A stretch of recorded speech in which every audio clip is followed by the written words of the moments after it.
My own son hit me at my own granddaughter's wedding because I refused to sign documents that would strip me of my $900,000 company.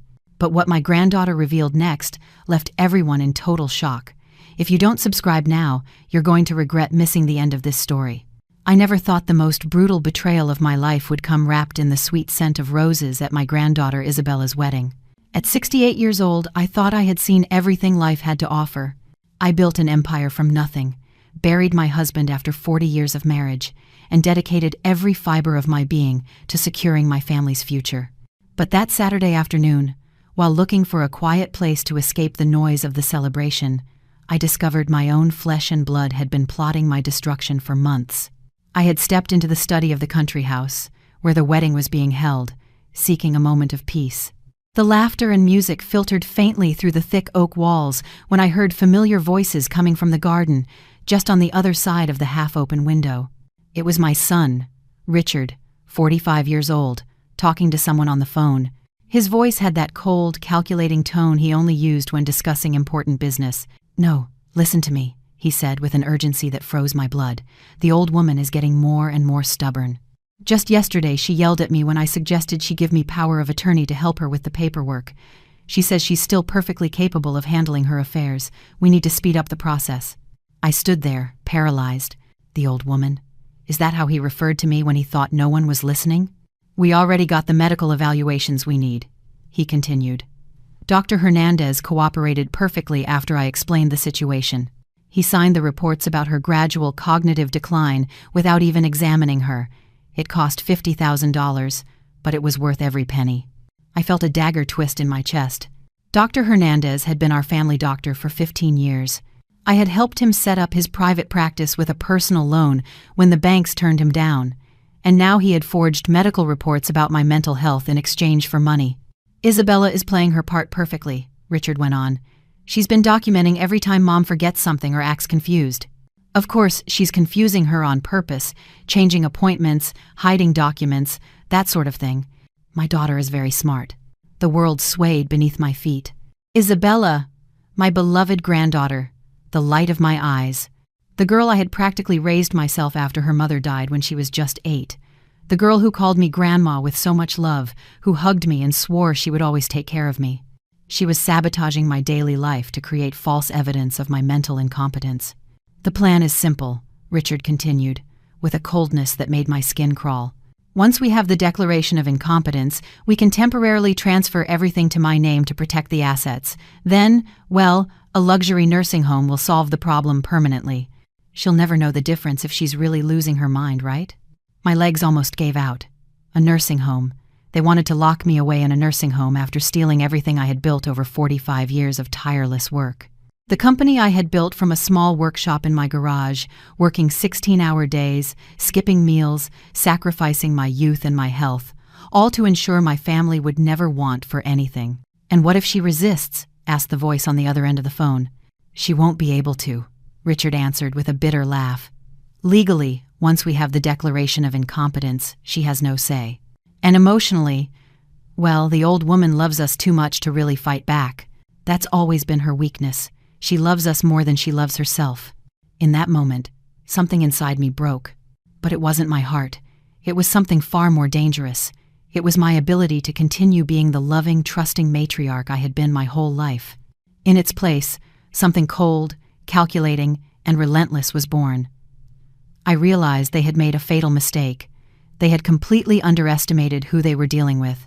For the next few minutes, I listened as Richard detailed how they had been manipulating my environment for months, how Isabella had been reporting fabricated incidents to lawyers, how they had contacted several luxury senior homes for when the time came, how they had already started transferring smaller funds to test the process without me noticing. When he finally hung up the phone, I stood motionless for several minutes, processing the magnitude of the betrayal. It wasn't just about the money. It was about the love, the trust. It was the entire life I had dedicated to these people who were now planning my destruction with the same coldness one plans a business investment. But as I quietly left the study, a cold smile began to form on my lips. They had forgotten something crucial. I hadn't built a $900,000 empire by being naive or sentimental. I had survived recessions, Ruthless competitors, treacherous partners, and crises that would have destroyed weaker people. And if they thought they could outsmart me, they were about to get the most brutal lesson of their lives. The war had begun, and they didn't even know they had already lost. The week after the wedding was a macabre dance of pretense. By day, I played the part of the loving, trusting grandmother they expected to see. By night, I became a relentless detective, documenting every move my own family made. I had started my empire in 1979 with just a $2,000 loan and a seemingly impossible dream. I vividly remembered those first weeks, working in the tiny garage of the house I shared with my young husband, David. My hands would bleed from working with metal, my eyes burned from long hours under poor lighting, and my stomach growled because I often chose to buy materials instead of food. David was pregnant with Richard then. Every nail I hammered, every weld I made, every penny I saved, was all for him, for the future I wanted to give him. I worked from 5 a.m. to 11 p.m., 7 days a week, because I believed that today's sacrifice would be my family's abundance tomorrow. But now, as I discreetly checked the bank statements on my computer, I discovered Richard had been making small withdrawals for the past 8 months. Amounts that wouldn't raise alarms individually: $3,500 here, $2,800 there, $4,200 last week. But they added up to over $47,000 that had vanished from the company's secondary accounts. The clever boy had been testing the system, just as he mentioned in that phone call. He was perfecting his method of theft for when he had total control. During those early years of building the business, I had rejected tempting offers from partners who wanted to buy stakes. "Keep it in the family," my late David had advised me. "That way you'll always know your son has something secure." How ironic now. That very decision to keep everything in the family had created the perfect opportunity for them to strip me of everything. The following Tuesday, Isabella came to visit with her usual radiant smile. She hugged me with that warmth that had always melted my grandmotherly heart, and for a moment, I wanted to believe it had all been a terrible misunderstanding. "Grandma, did you bring the insurance papers I asked for?" she asked with that sweet voice I'd known since she was a little girl. "What papers, my love?" I replied, feigning confusion while watching her carefully. Her eyes lit up with a spark I hadn't noticed before. Satisfaction. She was pleased that I seemed confused again. "The ones we talked about yesterday, remember? You said you'd bring them so we could review the beneficiaries." Her voice maintained that sweetness, but now I could detect the manipulation underneath. Of course, we had never talked about any insurance documents, but she was creating another piece of evidence of my supposed mental decline to add to her file of fabricated incidents. "Oh yes, of course," I lied, pretending to remember suddenly. "I left them at the office. I'll bring them tomorrow." "Don't worry, Grandma," she said with a smile I now recognized as completely fake. "We all forget things sometimes." After she left, I sat in my study, surrounded by photos of decades of family achievements. Isabella, graduating from college, a college I had paid for completely. Richard receiving the keys to his first house, a house I had financed as a wedding gift. Family vacations in Europe, new cars, expensive medical treatments when David got sick, all paid for with the sweat of my decades of work. I had sacrificed my youth, my health, my own dreams, all for them. I had worked through Christmases so they could have abundant gifts.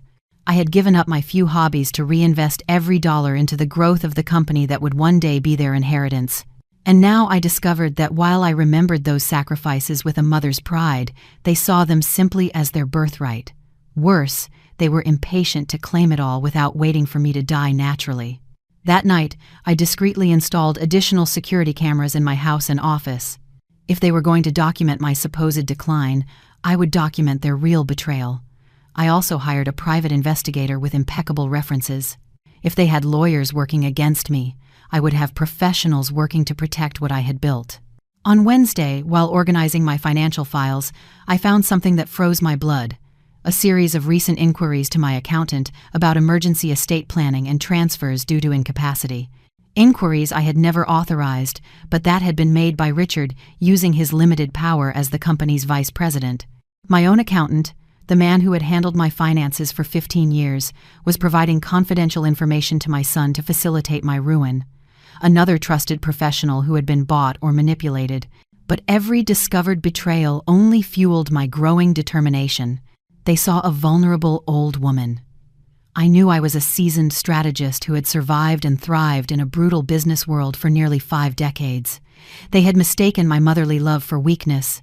They had interpreted my generosity as naivety. A fatal mistake. That week, I also discovered they had been researching luxury nursing homes, specifically those specializing in patients with early-onset dementia.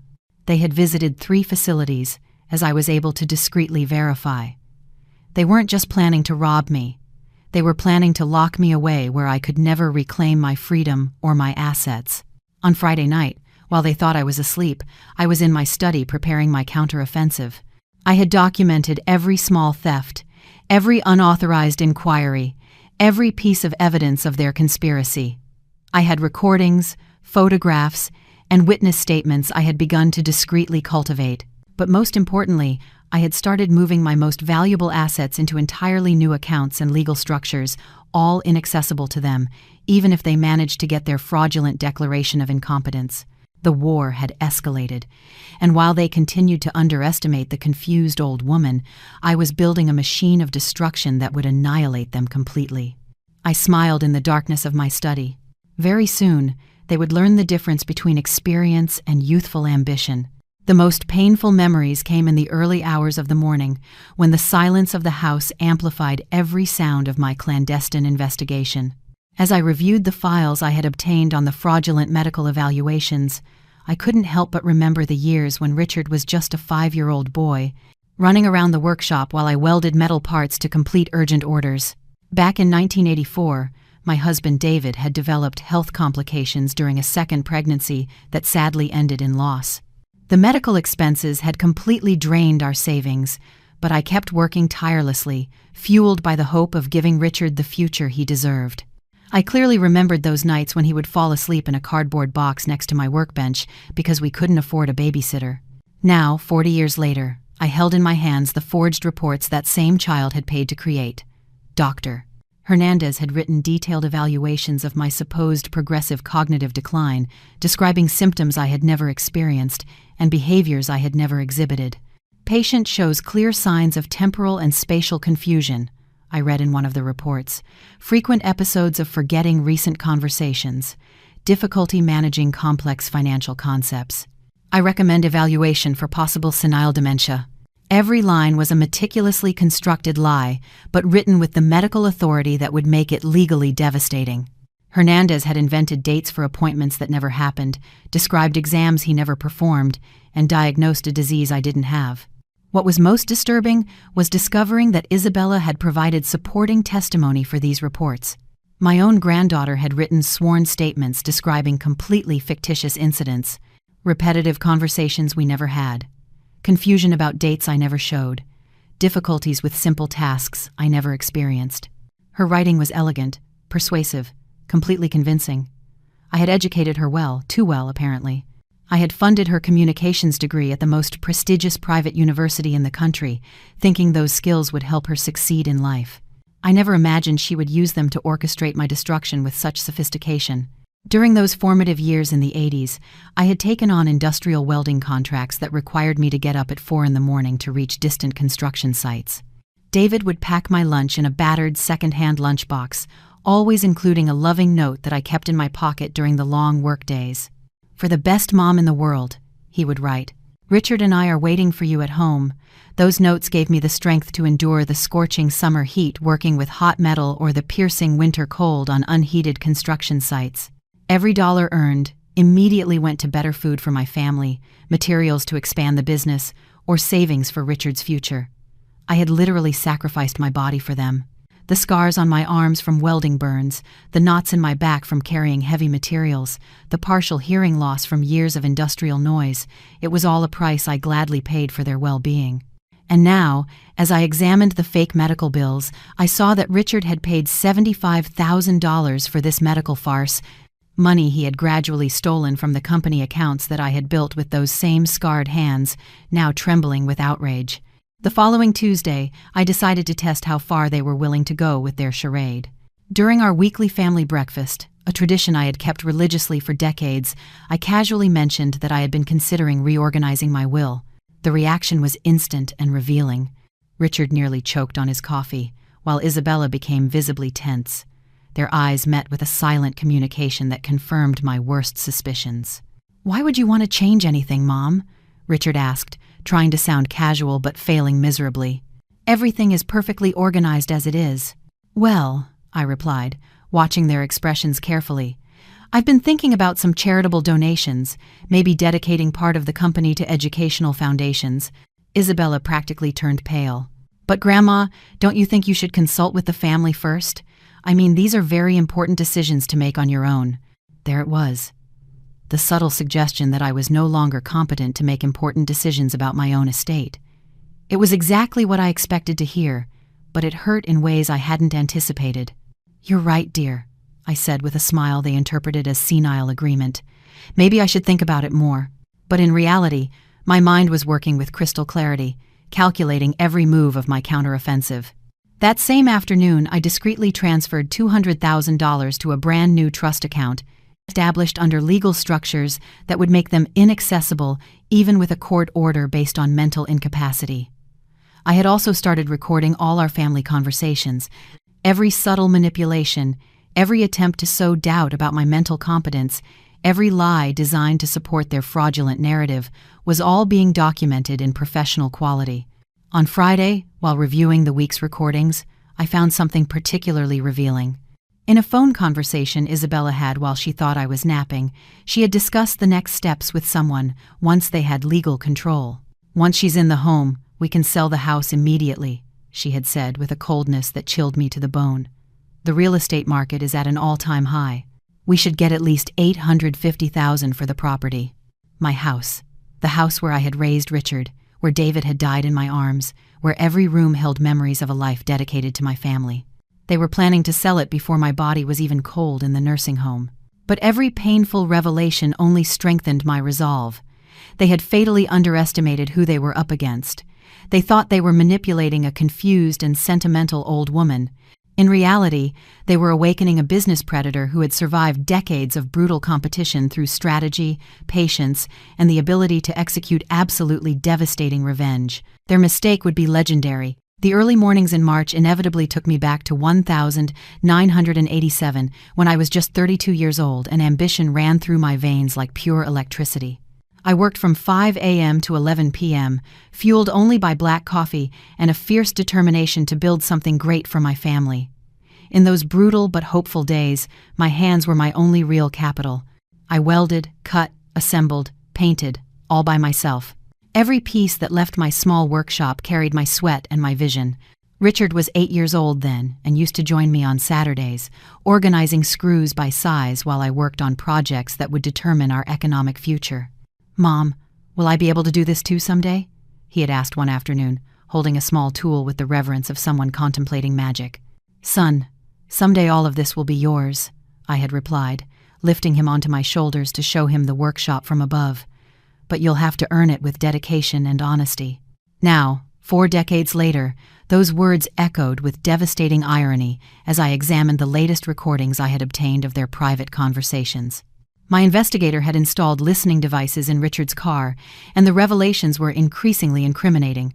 "The problem is, the old woman still seems too alert when there are witnesses," Richard had said to his wife during their morning commute. "We need to provoke situations where she shows more confusion publicly." His wife, who had always been cordial to me during family gatherings, responded with a cruelty that shocked me. "Why don't you change the dates of her doctor's appointments? Or better yet, schedule 2 appointments on the same day and then act surprised when she gets confused about which one was correct." These were my family members, planning to sabotage my daily life to manufacture evidence of dementia. The woman I had hugged at her wedding, to whom I had given a $15,000 pearl necklace as a wedding gift, was suggesting tactics to destroy my mental reputation. During those years of building the business, I had learned that success requires a photographic memory for details and an exceptional ability to spot inconsistencies. These skills, developed over decades of complex negotiations, now allowed me to meticulously document every aspect of their conspiracy. I had started keeping a timed log of my daily activities, photographing important documents, recording business phone calls, and maintaining a detailed journal of my mental and physical state. If they wanted to play the mental competence game, I would have overwhelming evidence of my absolute lucidity. The following Wednesday, Isabella arrived with a seemingly innocent proposal. "Grandma, would you like me to help you organize your medications? I've noticed you sometimes get confused with the doses." Of course, I had never been confused about my medications. I only took 2 minor prescriptions for blood pressure and had maintained the same regimen for years without issue. But she was creating another opportunity to document my supposed incompetence. "That would be very helpful, dear," I replied, feigning gratitude while discreetly activating the recorder in my pocket. For the next hour, I watched her deliberately reorganize my medications in a confusing way, switching labels and mixing bottles, all while commenting with feigned concern about my growing forgetfulness of medical instructions. "I see you've been taking these pills at inconsistent times," she lied shamelessly, even though I had kept a rigorous schedule for months. "We should consider having a nurse visit you daily to make sure you take them correctly." A nurse, another potential witness for their files of evidence of my incapacity. Every seemingly kind suggestion was actually another step towards my legal and physical imprisonment. That night, as I transcribed the day's recordings, I vividly remembered the lessons I had learned during the 1991 recession, when ruthless competitors had tried to steal my most lucrative contracts using dirty tactics. I had survived and thrived in that hostile environment by developing a strategic patience that my enemies always underestimated. I would let them reveal their entire plan before I acted. I would let them feel safe, confident, even triumphant, while I gathered devastating evidence that would destroy them when the perfect moment arrived. On Friday, during another intercepted call, Richard was discussing the final details with his lawyer. "Once we have the declaration of incompetence, how long will it take to transfer the main assets?" "With the medical documentation you've provided, we should be able to complete the transfers within 72 hours, the lawyer replied. "After that, she legally can't reverse anything, even if she were to regain mental competence." 72 hours. They had calculated exactly how long they would need to steal my entire life's work. The precision of their plan was almost admirable, except for one fatal detail. They had completely underestimated their victims' capabilities. While they were planning my ruin in 72 hours, I had been preparing their annihilation for weeks. I had evidence of medical fraud, conspiracy, embezzlement, and elder abuse. I had recordings, documents, witnesses, and asset transfers that would leave them completely defenseless. But most importantly, I had the patience to wait for the perfect moment to reveal everything. And that moment would be so public, so humiliating, so devastating that they would never recover from the impact. Isabella's wedding was approaching, and with it, the perfect opportunity to teach them the most brutal lesson of their lives. I smiled in the darkness of my study, surrounded by decades of family photos that now seemed like testimonials to my past naivety. Very soon, those same people would learn why you should never underestimate someone who built an empire from scratch. The nursing home documents arrived by certified mail on a gray Tuesday in April, addressed to Richard, but mistakenly delivered to my mailbox.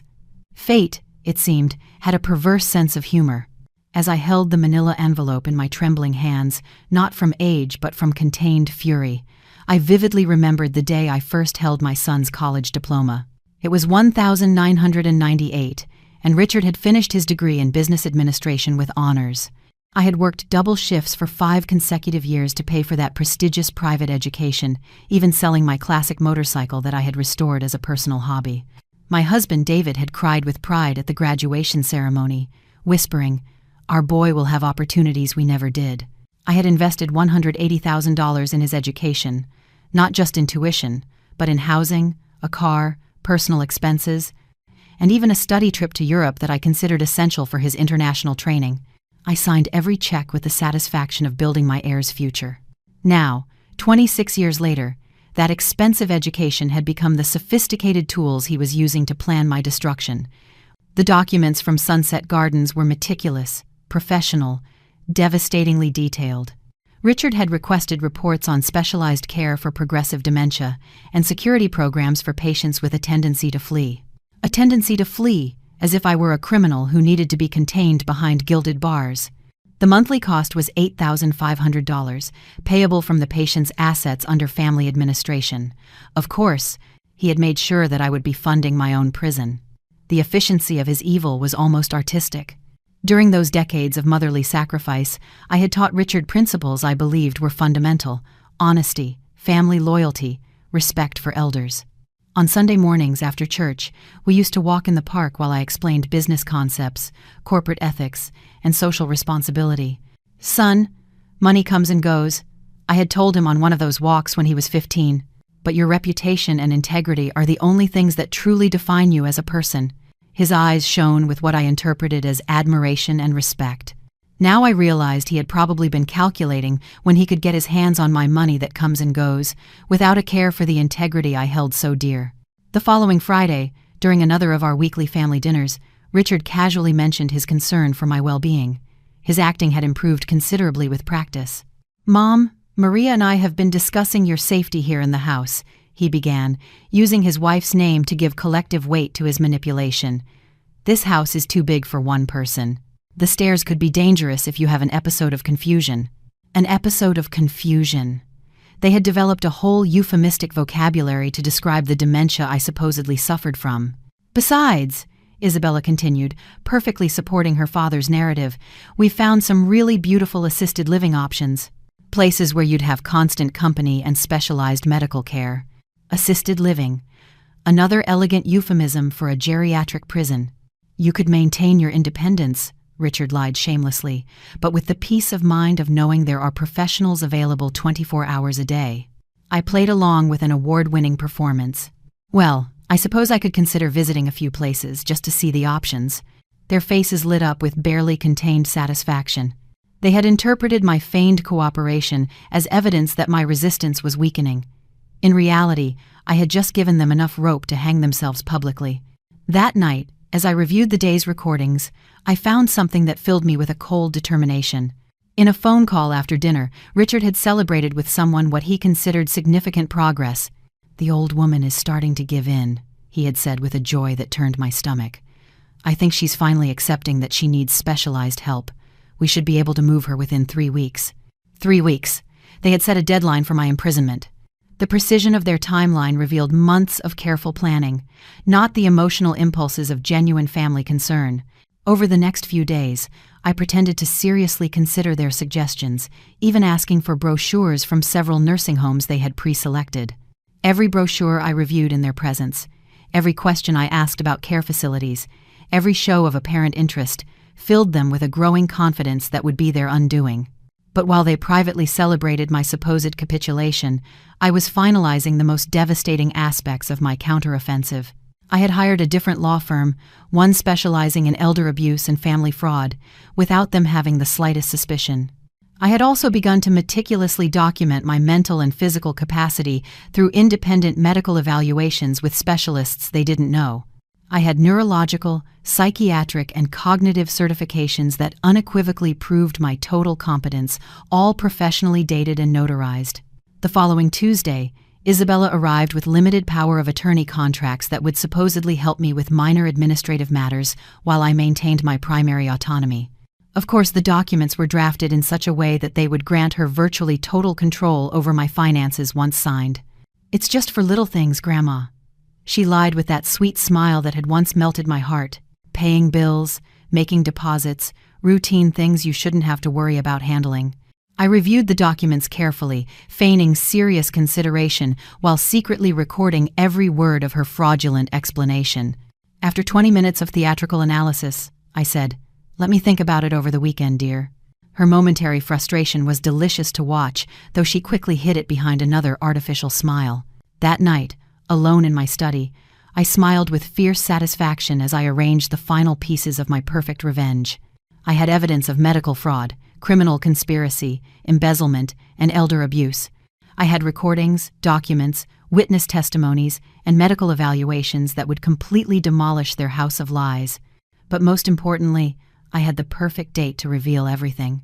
Isabella's wedding was scheduled for 2 weeks from now and would be the perfect stage for the most public and devastating humiliation of their lives. They had fatally underestimated their victim. Very soon, they would discover the real cost of betraying someone who had survived and thrived in a ruthless world for 5 decades. On Wednesday morning, I found the most incriminating documents yet. Property transfer deeds already drawn up, waiting only for my signature or a court order of incapacity. They were hidden in Richard's briefcase, which he had accidentally left at my house after our last family meeting. My private investigator had photographed every page before discreetly returning it to its place. As I examined those papers under the light of my desk lamp, my mind inevitably traveled back to 1992, the year that had marked the definitive takeoff of my company. I had just secured the biggest contract of my career, fabricating the steel structures for a 20-story commercial complex. It was a $2.3 million project that would require expanding my operation, hiring 40 additional employees, and risking everything I had built so far. My husband, David, was pregnant again, our second attempt after the devastating loss in 1984. The doctors had recommended absolute bed rest and special care that cost an extra $3,000 a month. But I saw that contract as the opportunity to secure not just our present, but the future of our children for generations. I worked 120 hours a week for 8 consecutive months to fulfill that contract. I slept 4 hours a night on a cot set up in the workshop office. My meals consisted of sandwiches David prepared, which I devoured between welds. I lost 40 pounds during that period, but I gained something invaluable, the reputation that would make me the most respected steel fabricator in the region. With the profits from that project, I had bought the house where I now lived, the house that, according to the stolen documents, Richard planned to sell for $950,000 within 6 months. The irony was brutal. I had built that house specifically with the idea of creating a multi-generational home where my descendants could thrive together. I had personally designed every room, the spacious study where Richard could manage the administrative aspects of the family business, the master bedroom on the ground floor for when David and I grew older, even a separate suite for Isabella when she decided to move in with us after college. "This house will be the center of our family dynasty," I had told David as we planted the oak tree in the front yard. "Our grandchildren will play under this tree, and their children too." Now that same tree, mature and majestic, would witness the public auction of the property I had built with so much love. The documents even specified the real estate agents they had already contacted, the preliminary appraisals they had obtained, and the potential buyers they had identified. The following Thursday, during our weekly business meeting, Richard presented what he called an administrative modernization project for the company. His PowerPoint presentation was professional, convincing, seemingly logical, and completely designed to facilitate his future total control. "Mom, I think we should consolidate all the bank accounts under a centralized management system," he proposed with the confidence of someone who believes their victim is completely helpless. "This would greatly simplify tax reporting and financial planning. Of course, that consolidation would grant him unrestricted access to funds that currently required my personal authorization for any significant movement. We should also consider transferring the ownership of some main assets to a more modern corporate structure," he continued, showing charts that made his suggestions seem inevitable. "This would protect us from potential legal liabilities and optimize our tax obligations." Every suggestion sounded reasonable on the surface, but I recognized the strategy. He was preparing the legal ground to take over everything without needing to declare me incompetent. If he got me to sign these changes voluntarily, he wouldn't even need the fraudulent medical reports. "Those are interesting ideas, son," I replied with the benevolent smile he expected to see. "Let me review the details over the weekend." His satisfaction was palpable. He thought he had finally found a way to gain control without the risk of a complicated legal process. In reality, he had just provided me with additional evidence of premeditation and manipulation that would be devastating in the court proceedings he didn't know were coming. That night, as I transcribed the recordings of our meeting, I discovered something that filled me with an icy rage. In a subsequent phone call with his wife, Richard had celebrated what he considered a strategic triumph. "The old woman is taking the bait perfectly," he had said with a joy that churned my stomach. "If she signs these documents, we won't need to go through the incapacity process. We can take control immediately, and she'll never know what happened until it's too late." "And what if she suspects something?" his wife had asked. "She won't," Richard had replied with an arrogance that sealed his fate. "She's been showing signs of confusion for months. By the time she realizes what she signed, we'll already be in total control, and she'll surely be in the home." Surely be in the home. They had progressed from considering the nursing home as an option to seeing it as an inevitable certainty. My imprisonment was no longer just part of their plan. It was their primary objective. On Friday, Isabella arrived with what she described as emergency medical documents, which every responsible person should have prepared. They were consent forms for medical treatments, authorization for end-of-life decisions, and hospital powers of attorney that would grant her total control over my medical care. "It's just a precaution, Grandma," she lied with that perfected venomous sweetness. "If you ever had a medical emergency and couldn't communicate your wishes, we want to make sure we respect exactly what you would want." I carefully reviewed each document, noticing how they were worded to allow for virtually any medical decision, including prolonged sedation, therapeutic isolation, and involuntary psychiatric treatments. With these papers signed, they could keep me drugged and silenced indefinitely. "They're very thorough," I commented, feigning impressed by her responsible foresight. "Let me consult with my personal doctor before signing something so important." Her momentary frustration was delicious, though she quickly disguised it with an understanding smile. "Of course, Grandma, take all the time you need." But I knew her patience was wearing thin. The wedding preparations were moving forward, and with them, their timeline for my destruction. They had invested too much time, money, and emotional energy in their conspiracy to let it drag on indefinitely. That night, in the solitude of my study, I smiled with fierce satisfaction as I organized the last pieces of evidence of their betrayal. I had documents proving medical fraud, criminal conspiracy, attempted theft, embezzlement, and planning for legal kidnapping. I had audio recordings that would demolish their reputations forever. I had witness testimonies that would confirm every aspect of my counter-narrative. But most devastating of all, I had the element of absolute surprise. While they counted the days to my supposed capitulation, I was counting the hours to their total annihilation. Isabella's wedding would be the perfect stage for the most humiliating and destructive revelation of their lives. They had chosen to celebrate their union in the very place where they would celebrate their own destruction. On Sunday morning, while pretending to read the newspaper in my favorite armchair, I discreetly watched as Isabella rearranged my living room with the excuse of making the space safer for you, Grandma. In reality, she was strategically repositioning objects to create what looked like tripping hazards, which she could later document as evidence of my supposed motor difficulties. The irony broke my soul.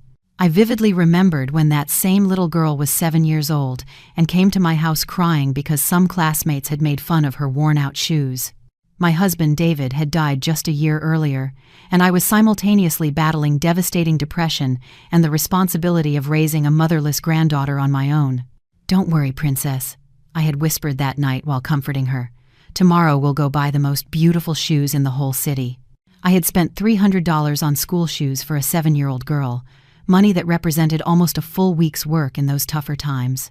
But her radiant smile when she tried them on had been worth every penny. I had carried her on my shoulders all over the store, promising her she would never again have to feel less than any other child. "You are my most precious treasure," I had told her as I tucked her in that night. "I would do anything to see you happy." Now, 30 years later, that same girl was using those memories of unconditional love as tools to destroy my freedom. Every gesture of concern was actually a calculated maneuver in her documentation strategy. "Grandma, I've noticed you often leave the lights on," she commented as she adjusted a table lamp to a precarious position. "Yesterday I found 3 rooms lit up when you weren't in any of them." Of course, it was another fabricated lie. I had developed meticulous energy conservation habits over decades of building a business from scratch. I never wasted electricity, but she was creating another entry in her file of Grandma's worrisome behaviors. Also, she continued with that sweetly venomous voice she had perfected. "I think we should install some security cameras in the main areas of the house." "Not to watch you," she lied shamelessly, "but for your protection in case of emergencies." Security cameras. They wanted to monitor my every move 24 hours a day, presumably to document episodes they could use as legal evidence. The sophistication of their plan was almost admirable in its pure evil. Over the next few hours, I watched her implement what I can only describe as systematic domestic sabotage. She slightly loosened a leg of my favorite dining table so it would wobble when I used it. She rearranged the books in my personal library to make it look like mental disorganization. She even subtly changed my TV settings to make it seem like I had been confused by the technology. Each destructive action was executed with professional precision, while she maintained a seemingly loving conversation about family plans and her upcoming wedding. The duality was psychologically devastating, destroying my environment while professing love and concern. The following Tuesday, Richard arrived with what he described as a home security specialist, a burly man named Michael who was supposedly going to assess potential risks in my home. Of course, he was just another actor in their theater of manipulation. "Ma'am," Michael said with a perfectly calibrated professional seriousness, "I've identified several aspects of your home that could pose risks for someone in your particular situation." My particular situation. Even this stranger had been briefed on my supposed deteriorating mental condition. For the next 2 hours, Michael meticulously documented every aspect of my house that could be interpreted as dangerous for a person with dementia. Stairs I had climbed without issue for 15 years. Rugs that had never caused me to trip. Even my own personal library was catalogued as a risk of heavy objects falling. I strongly recommend the installation of safety bars, non-slip mats, and regular supervision, he dictated for his official report. This residence is not suitable for independent occupancy by someone with progressive cognitive decline. It was exactly what Richard had ordered. A professional report that would legally justify my forced removal from my own home. Another document for his arsenal of fabricated evidence. That night, as I reviewed the day's secret recordings, I found the most revealing conversation yet. After Michael left, Richard had immediately called his lawyer to report the concerning findings. "We have professional evidence that the house poses unacceptable risks," he had said with a satisfaction that chilled my blood. Michael documented everything perfectly. "Now we can legally argue that letting her live alone constitutes family negligence." "Perfect," the lawyer had replied. "With the medical reports, the home safety assessments, and the family testimonies, we'll have a virtually unchallengeable incapacity case." Virtually unchallengeable. They had built such a sophisticated legal web that they believed they had eliminated any possibility of me defending my freedom or my assets. Their arrogance would be their absolute undoing. On Wednesday, Isabella arrived with what she described as ways to keep in regular contact. A medical monitoring system that would supposedly allow me to maintain independence while providing the family with peace of mind. It was a bracelet with GPS and biometric sensors that would constantly transmit my location and vital signs. "It's the most advanced technology available, Grandma," she lied with feigned enthusiasm. "If you ever have health problems or get confused about where you are, the system will automatically alert emergency services and the family." A tracking device. They wanted to monitor my every move as if I were a criminal under house arrest. The humiliation they had planned for my old age was systematic and absolute. Over the next few days, I pretended to seriously consider all their security suggestions while secretly documenting every aspect of their surveillance operation. I had audio recordings proving the deliberate coordination between Richard, Isabella, and their professional collaborators. I had photographs of the domestic sabotage Isabella had implemented. I had copies of all the falsified reports they had commissioned. But most devastating of all, I had clear evidence that they had turned the genuine love I felt for them into a tool for my destruction.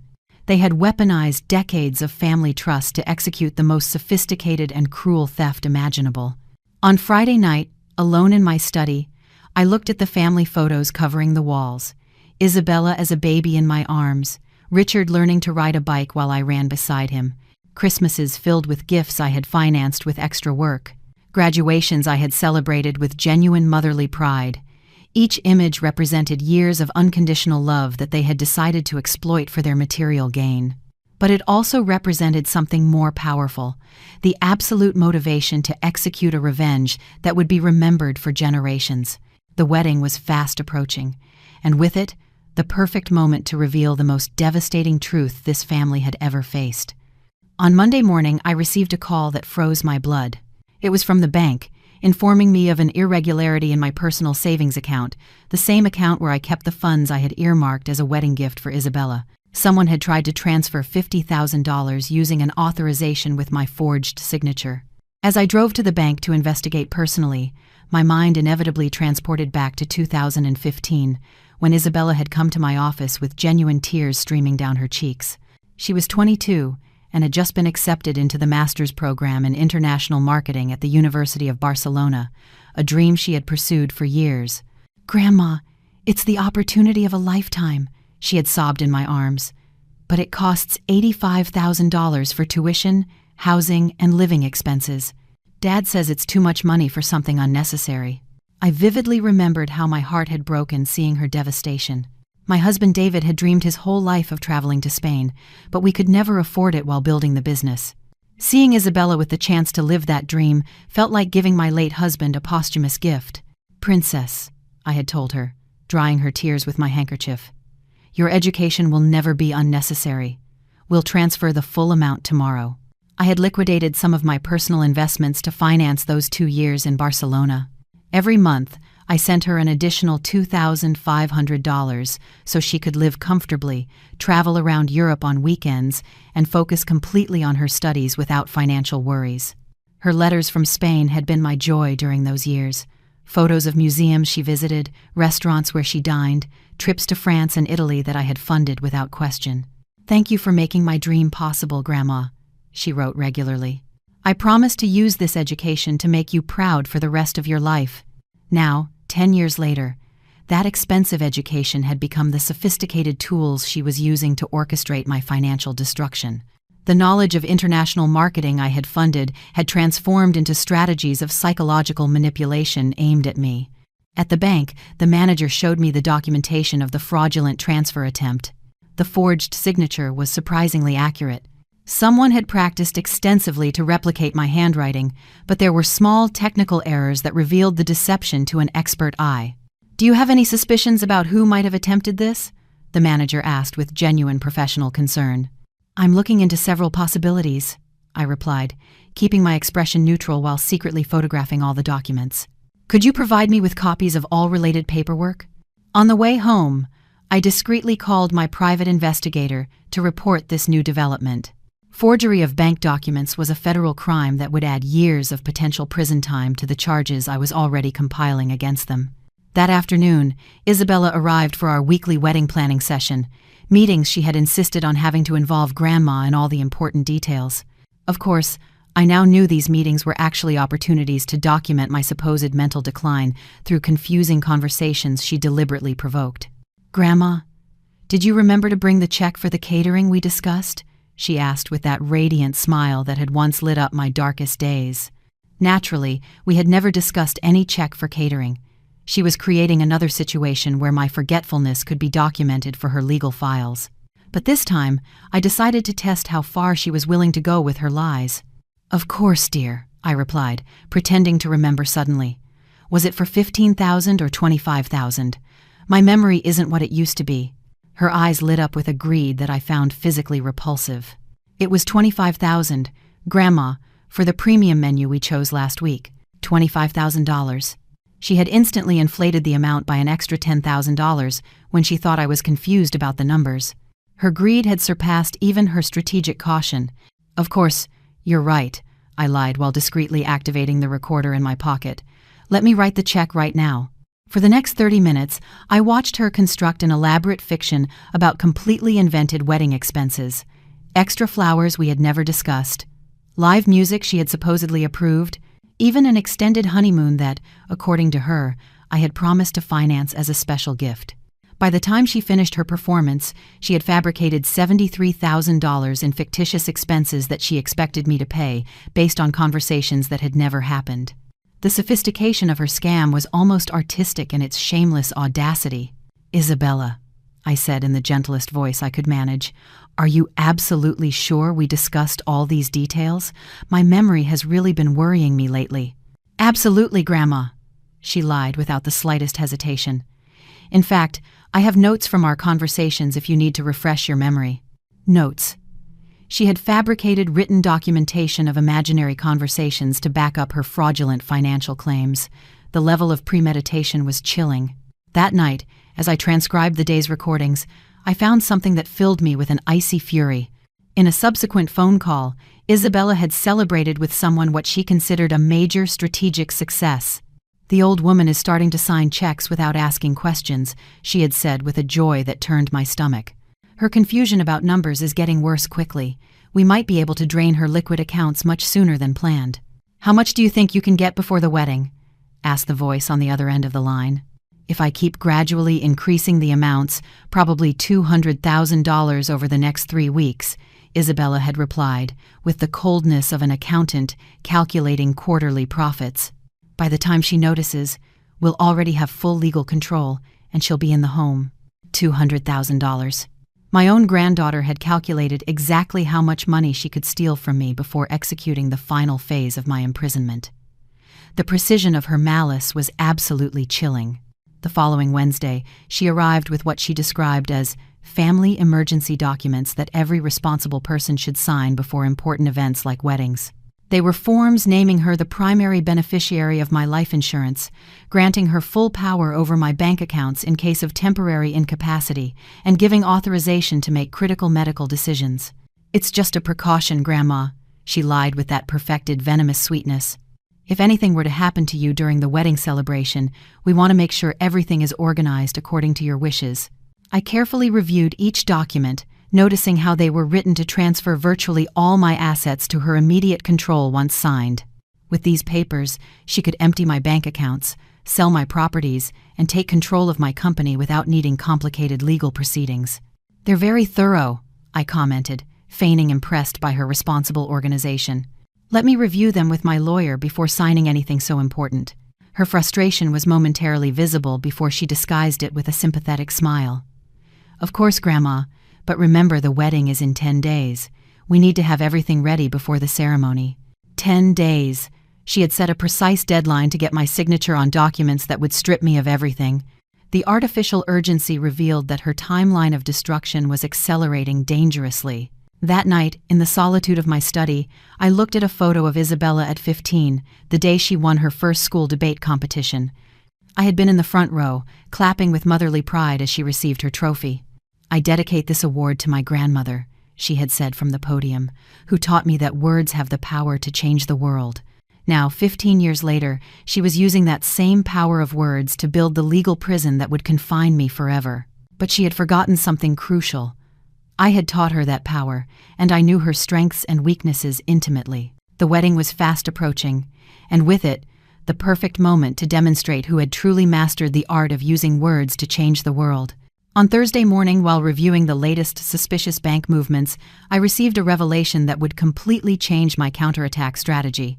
My personal accountant, the same one who had been leaking confidential information to Richard, had made a fatal mistake. He had accidentally sent a report intended for my son to my address, detailing the complete plan to systematically liquidate all my assets. As I read that 20-page document, my memory inevitably transported back to 1995, the year that had marked the definitive consolidation of my business empire. I had just signed an exclusivity contract with the largest construction company in the country, ensuring steady work for the next 10 years. It was the moment I had been waiting for since I welded my first steel beam in that tiny garage. I vividly remembered the conversation I had with David that night, celebrating with a cheap bottle of wine in our modest kitchen. "Linda," he had said with tears of happiness in his eyes, "we can finally give Richard and our future grandchildren everything we never had." I had worked for 15 consecutive years without a vacation, reinvesting every dollar of profit into more advanced machinery, hiring the best engineers available, and expanding the facilities until my small workshop became a world-class industrial operation. All because I wanted to create a legacy that would transcend generations. "This company will be the greatest gift we can leave them," I had promised David, as we designed the blueprints for the new production plant. "Our descendants will never have to struggle like we did." Now, 30 years later, that same legacy had become the loot my descendants planned to divide while I was still breathing. The accountant's report meticulously detailed how to liquidate the company piece by piece, sell the specialized machinery, transfer contracts to competitors, and lay off the employees I had treated like family for decades. The most painful part was discovering they had already identified potential buyers for each division of the company. Richard had been holding secret conversations with 3 rival companies, effectively auctioning off the different aspects of my life's work to the highest bidder. The residential structures division can be sold to Herrera Construction for $340,000, I read in the report. The industrial machinery has an estimated liquidation value of $180,000. The current contracts can be transferred through non-compete agreements for approximately $150,000 more. They had reduced 40 years of my life to numbers on a spreadsheet. Every machine I had bought with personal sacrifice, every contract I had negotiated with professional pride, every innovation I had developed through years of experimentation, had all become commodities for their quick enrichment. That afternoon, I faked a confused call to my bank, asking about transactions I supposedly didn't remember authorizing. Of course, it was a performance designed for Richard, who was visiting me casually, to overhear and document another episode of my apparent mental decline. "Hello, this is Linda," I said with a slightly trembling voice. "I'm looking at my statement, and I see some charges I don't remember making. Can you explain what these numbers mean?" Richard immediately came closer, feigning fatherly concern, while secretly recording the conversation on his mobile phone. "Mom, do you need help with those bank papers?" "Yes, son," I replied with the vulnerability he expected to hear. "These numbers are very confusing to me. Could you look at them and explain what they mean?" For the next hour, I watched him help me understand my own finances, deliberately creating more confusion while documenting every moment of my supposed incompetence. His concerned son act was Oscar-worthy, except for the occasional flashes of satisfaction he couldn't completely hide. "Mom, I think you should seriously consider letting me handle these financial matters for you," he suggested with the softness of someone offering a genuine favor. "It's too much stress for someone in your situation." My situation. Even he had adopted that condescending euphemism to refer to my supposed dementia.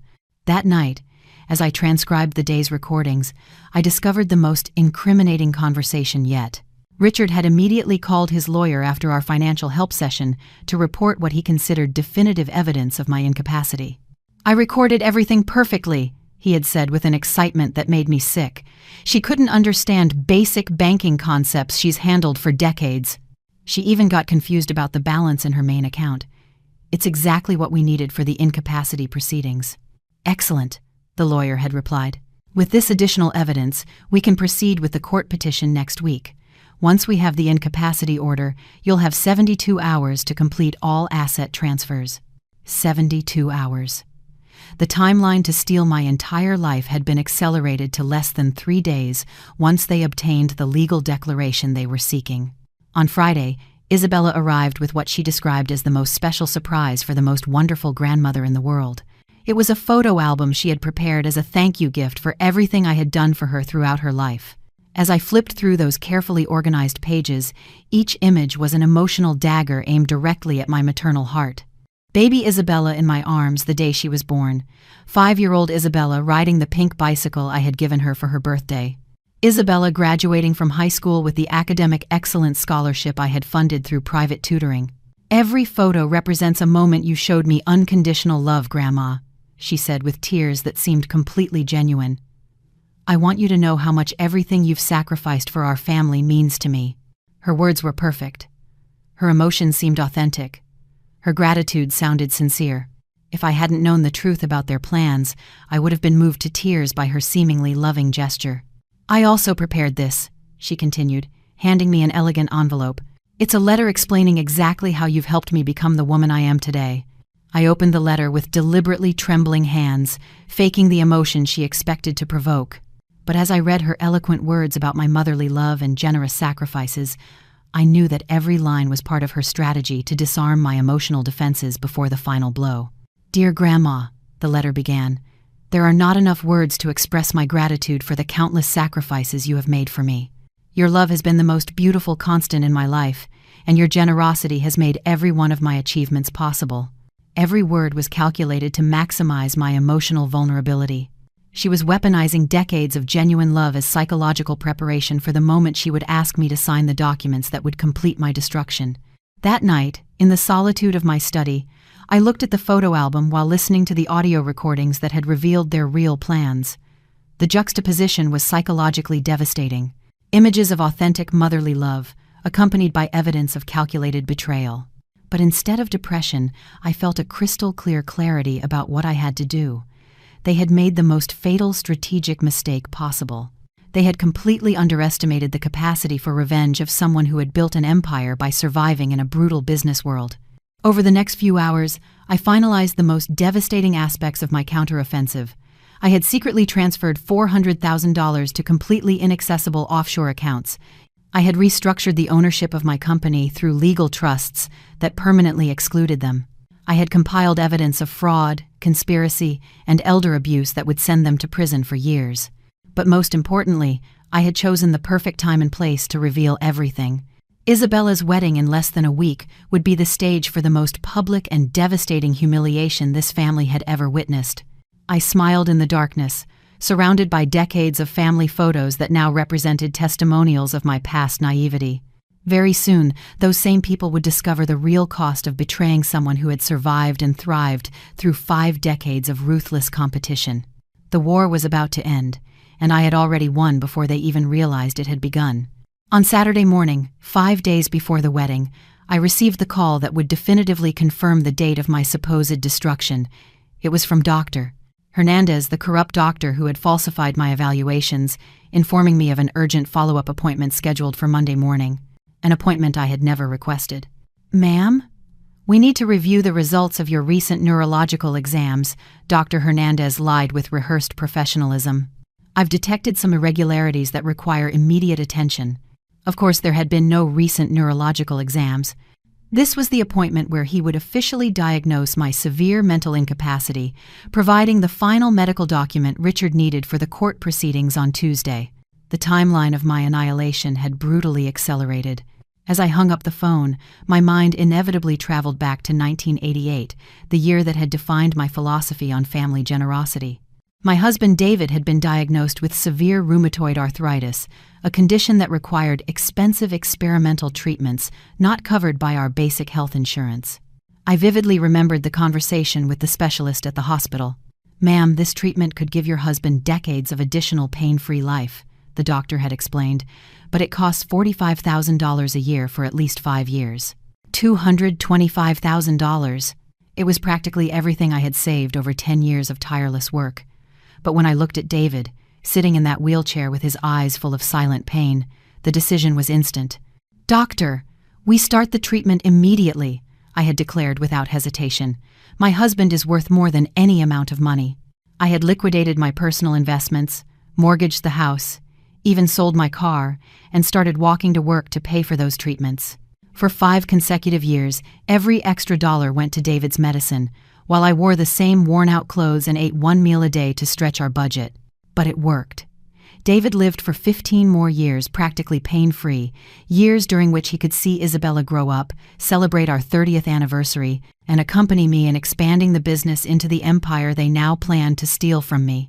"Linda," he had whispered on his deathbed in 2003, "promise me you'll always take care of our family like you took care of me." I had kept that promise with a dedication I now recognized as self-destructive fanaticism. After David's death, Isabella became my reason for living. Every whim she expressed, every dream she mentioned, every opportunity that arose, I financed immediately without question. The $85,000 for her master's degree in Barcelona was just the beginning. I had paid an additional €35,000 so she could extend her stay for 6 months after graduating to explore European professional opportunities. I had financed her luxury car when she returned, her apartment in the city's most exclusive district, even the annual vacations to exotic destinations she shared on social media. For 20 years, I had said yes to every financial request, regardless of the personal cost. When Isabella wanted something, I found a way to provide it, even if it meant working extra hours or postponing my own basic expenses. Now, as I organized the final documents of my counteroffensive, I calculated that I had invested over $750,000 in Isabella's education, comforts, and whims during her adult life. $750,000 I had gladly given, moved by a motherly love she had decided to exploit for my destruction. On Sunday afternoon, Richard arrived for what he described as our last serious talk before everything changes. His choice of words was prophetically correct, though not in the way he anticipated. "Mom, I've been thinking a lot about your future," he began with that pseudo-concerned voice he had perfected. "I think the time has come to make some difficult but necessary decisions about your care." I sat in my favorite armchair, feigning the fragility he expected to see while secretly activating 3 different recorders strategically positioned around the room. This conversation would be preserved in professional quality for the court proceedings he didn't know were coming. "Over the last few months, your confusion has gotten significantly worse," he lied with rehearsed sincerity. "You forget conversations we had days ago. You get confused about important dates. You've even had trouble managing financial concepts you once understood perfectly. Every symptom he described was a fabricated lie, but phrased with the precision of someone who had carefully studied the medical criteria for senile dementia. His performance was so convincing that for a moment, I almost doubted my own sanity. Dr. Hernandez confirmed our concerns during your evaluation last week, he continued, referring to an evaluation that had never happened. He says your cognitive decline is progressing more rapidly than expected. What does the doctor recommend? I asked with the trembling voice of an old woman genuinely worried about her mental health. Immediate specialized care, Richard replied, handing me an elegant brochure for the nursing home he had pre-selected. I visited this place personally, Mom. It's beautiful, professional, and specifically designed for people in your condition. I reviewed the brochure carefully, pretending to seriously consider the option of voluntarily imprisoning myself. The photos showed luxurious facilities, landscaped gardens, and private rooms that looked like hotel suites. What they didn't show were the locked doors, sealed windows, and sedation protocols for agitated patients. When would I have to move? I asked, allowing my voice to break slightly. Immediately after Isabella's wedding, he replied with a speed that revealed how long he had been waiting for this question. We don't want to ruin her special day with difficult transitions. Of course, they wanted to use the wedding as emotional cover for my disappearance. While the guests celebrated Isabella's marriage, I would be quietly transported to my permanent prison. For the next 2 hours, Richard meticulously detailed the smooth transition process he had planned. How they would pack my essential belongings while I was resting after the celebration. How they would transfer my financial responsibilities to his temporary control to avoid disruptions. Even how they would explain my absence to friends and business partners as a necessary medical decision. Every detail revealed months of obsessive planning. They had anticipated every aspect of my potential resistance and developed strategies to neutralize it. Their plan was so comprehensive, it would have been brilliant if it weren't directed against their own mother. That night, after Richard left, I spent 4 hours organizing the final evidence for my counteroffensive. I had audio recordings that documented explicit confessions of medical fraud, family conspiracy, and planning for legal kidnapping. I had photographs of forged documents, unauthorized bank transfers, and asset sale contracts prepared without my knowledge. But most devastating of all, I had irrefutable evidence that they had weaponized decades of genuine motherly love as tools for my destruction. Every gift I had given, every sacrifice I had made, every show of selfless generosity, had all been cataloged and used to build the narrative of my supposed senile vulnerability. On Monday morning, as I prepared for the fraudulent appointment with Dr. Hernandez, I smiled with fierce satisfaction. For months, they had been playing chess, believing I was playing checkers. They had calculated every move of their strategy while completely underestimating my capacity for a counterattack. In less than 24 hours, during the wedding that Isabella had planned as a celebration of her prosperous future, funded by my ruin, I would execute the most devastating and humiliating revelation this family had ever witnessed. They had forgotten that you don't build a $900,000 empire by being naive or sentimental. They had mistaken my motherly love for senile weakness. And they were about to learn the most brutal lesson of their lives about the difference between generosity and stupidity. The war would end tomorrow, and my victory would be absolute. Monday morning dawned with a cruel irony. It was the last day Richard and Isabella would believe they had total control over my destiny. As I dressed for the fraudulent appointment with Dr. Hernandez, every piece of clothing I put on felt like battle armor. Today would be the day I finalized my preparations for the most important battle of my life. Dr. Hernandez's office smelled of disinfectant and betrayal. For 20 minutes, I watched him play the part of the concerned physician, performing completely unnecessary exams, fabricating symptoms I didn't have, and documenting behaviors I had never exhibited. "Ma'am, I'm afraid your symptoms have progressed considerably since our last consultation," he lied, scribbling notes in a file that contained evaluations from appointments that had never occurred. "Your temporal disorientation has intensified, and I've observed worrying signs of paranoid agitation." Paranoid agitation. They had added a psychiatric diagnosis to my supposed dementia to justify forced sedation if I tried to resist my imprisonment. The medical sophistication of their conspiracy was truly impressive in its pure evil. "Doctor," I asked with the trembling voice of an old woman genuinely scared, "what does this mean for my independence?" His eyes glittered with barely contained satisfaction as he uttered the words Richard had paid $75,000 to hear. I'm afraid it's no longer safe for you to live alone, ma'am. I recommend immediate specialized care in a controlled environment." He signed the mental incapacity documents with a theatrical flourish, officially sealing my supposed incompetence. But as he did, I discreetly activated the high-definition audio recorder hidden in my jacket. Every word of his fraudulent diagnosis would be preserved for the federal prosecutors who had already begun investigating his corrupt medical practices. On the drive home, I called my private investigator to confirm that all the final elements of my counteroffensive were in place. Federal authorities had been discreetly informed about the medical fraud. The media had copies of the most explosive evidence, scheduled for release immediately after my public revelation. I had even contacted several of the most prominent wedding guests to ensure the audience would be as devastatingly wide as possible. That afternoon, Isabella arrived, beaming with pre-wedding excitement, carrying her wedding dress for an intimate family photo session she wanted to have before the next day's ceremony. Her beauty was undeniable, her joy seemed genuine, her apparent love for me felt authentic, all of which made her betrayal even more psychologically devastating. "Grandma, I wanted to have some special photos with you before the wedding," she said as she set up the professional photography equipment she had brought. "These pictures will represent the love we've shared my entire life." I sat in my favorite armchair, feigning the motherly emotion she expected, while secretly documenting every moment of this final photo session.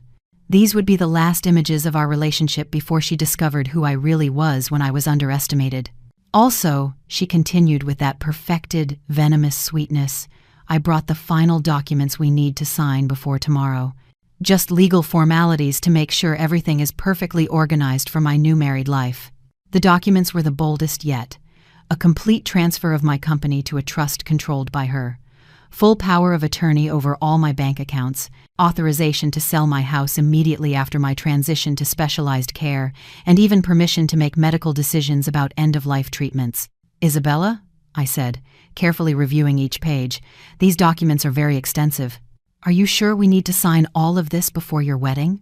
"Absolutely, Grandma," she replied without the slightest hesitation.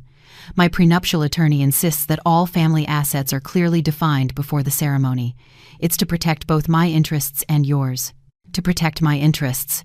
She was using legal terminology to disguise the most audacious theft I had witnessed in 5 decades of the brutal business world. For the next 2 hours, I watched her implement what I can only describe as master-level emotional manipulation.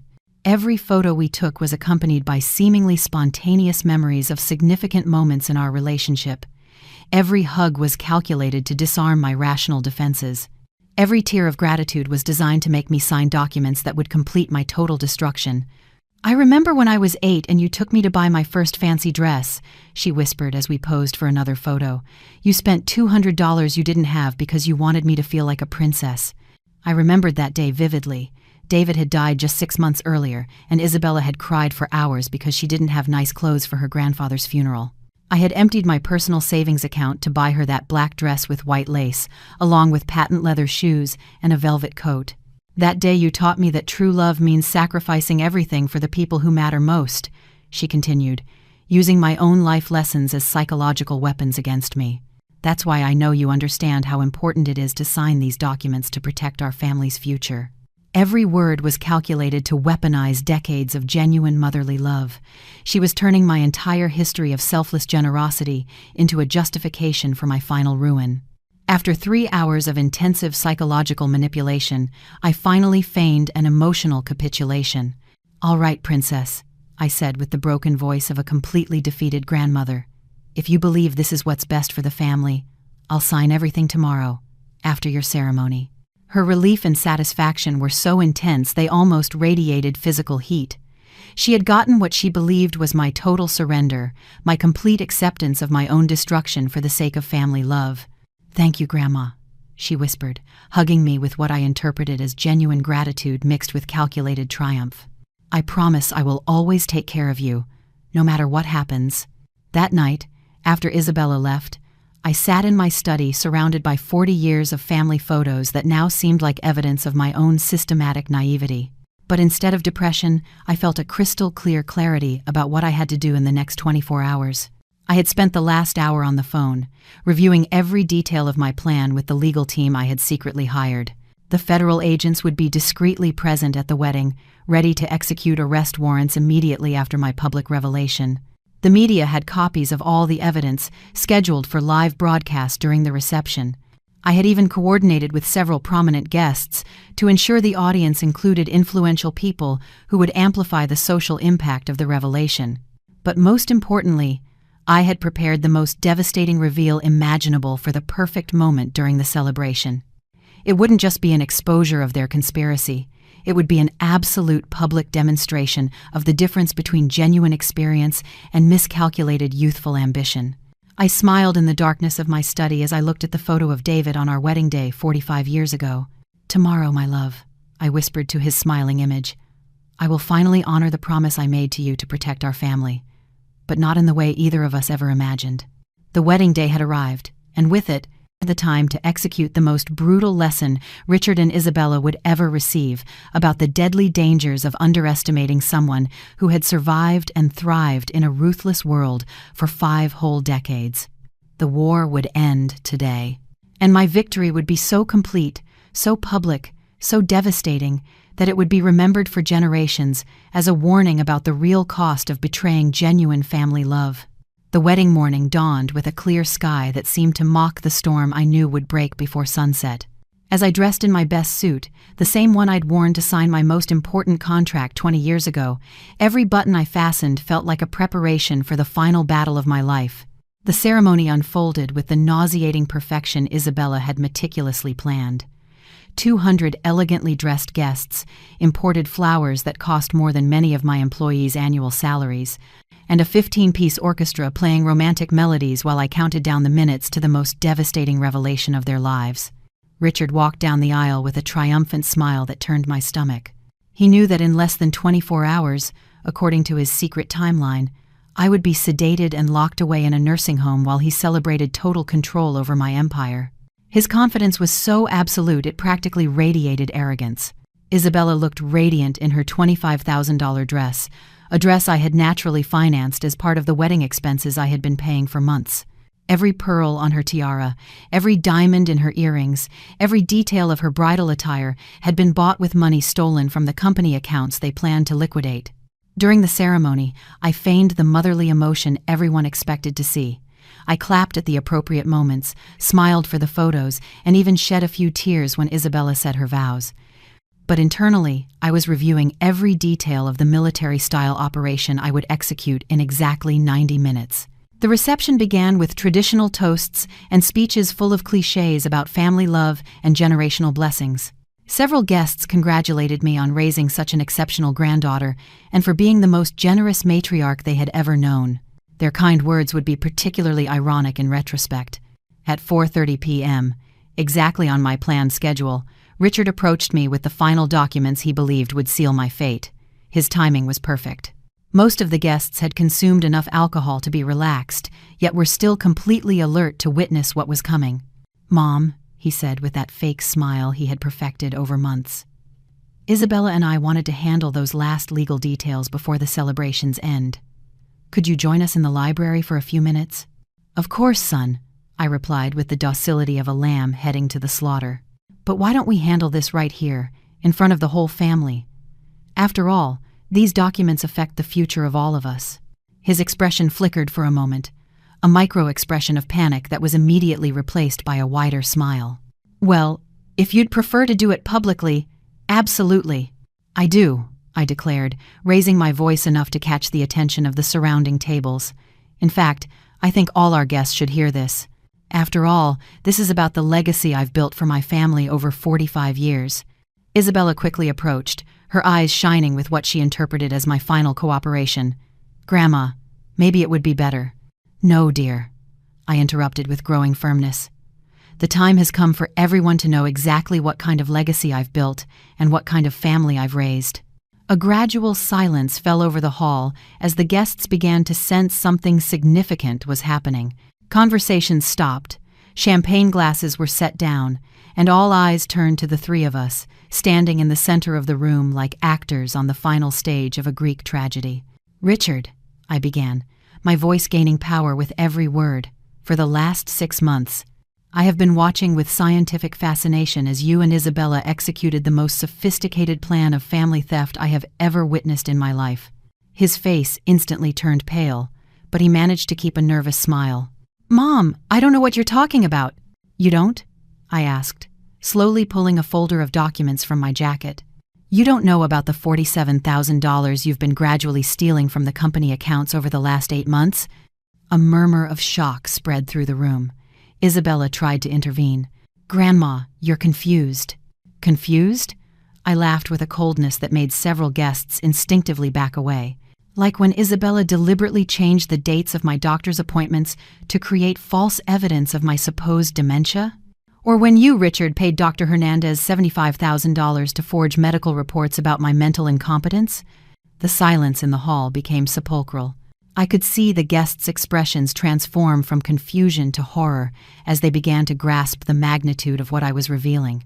"For 6 months, I continued, my voice now projecting clearly across the room, I have meticulously documented every aspect of your conspiracy to steal my $900,000 company, sell my house, and lock me in a nursing home while you celebrate with the money you stole from my entire life." Richard finally exploded. "You're crazy, old woman! Everything we did was for your own good!" The insult was the last straw. I lunged forward and slapped him with a force I didn't know I still possessed. "Don't you call me crazy, you ungrateful parasite." He completely lost control, shoving me violently backward while screaming, "Sign those damn documents right now or I'll have you committed by force."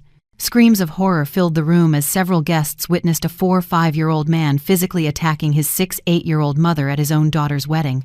Cell phones instantly appeared, recording every second of his public meltdown. But then Isabella did something even I hadn't anticipated.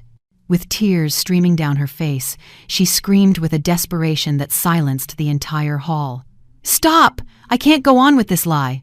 She walked to the center of the room, her wedding dress stained with tears, and declared in a voice that trembled but never broke, "Grandma is right about everything. But there's something she doesn't know. Something nobody knows." She looked directly at Richard with a fury I had never seen in her eyes. "Dad, tell them all why you really needed Grandma's money. Tell them about the $340,000 you stole from the company over the last 3 years. Tell them about your gambling debts. Tell them about the loan sharks who threatened to kill you if you didn't pay by the end of the year." The room erupted into total chaos. Richard staggered as if he'd been physically struck, while Isabella continued her devastating confession. "He blackmailed me into this plan. He told me if I didn't help him get Grandma's money, we would lose the family home, the company, everything. He threatened to ruin my wedding, my future, my entire life." She turned to me, her arms outstretched. "Grandma, forgive me. I've been documenting everything to protect you, not to destroy you. I have recordings of every threat Dad made to me, evidence of every dollar he stole, proof of the gambling addiction he's been hiding for years." At that moment, the federal agents who had been waiting discreetly among the guests moved in with arrest warrants. Richard, completely defeated and publicly exposed, offered no resistance as they put him in handcuffs. As reporters arrived to cover what would quickly become the most documented family scandal of the year, I hugged Isabella, who cried in my arms like the scared little girl she had been throughout this whole ordeal. "Grandma," she whispered through her sobs, "I'm so sorry I made you think I betrayed you, but it was the only way to get enough evidence to protect you from him." I looked around the room, where 200 guests were witnessing Richard's total destruction, social, legal, financial, and familial. His reputation was ruined forever, his business friendships terminated, his future reduced to years in federal prison. He had fatally underestimated 2 people: me, believing age equated to weakness, and his own daughter, assuming fear would keep her silent forever. As the media documented his arrest and the transport vehicle took him to a federal cell, I smiled with a satisfaction I had been waiting 6 months to feel. The lesson had been taught, justice had been served, and the family legacy had been preserved, exactly as I had promised David decades ago. Never underestimate someone who built an empire from scratch, and never forget that real experience always triumphs over miscalculated ambition.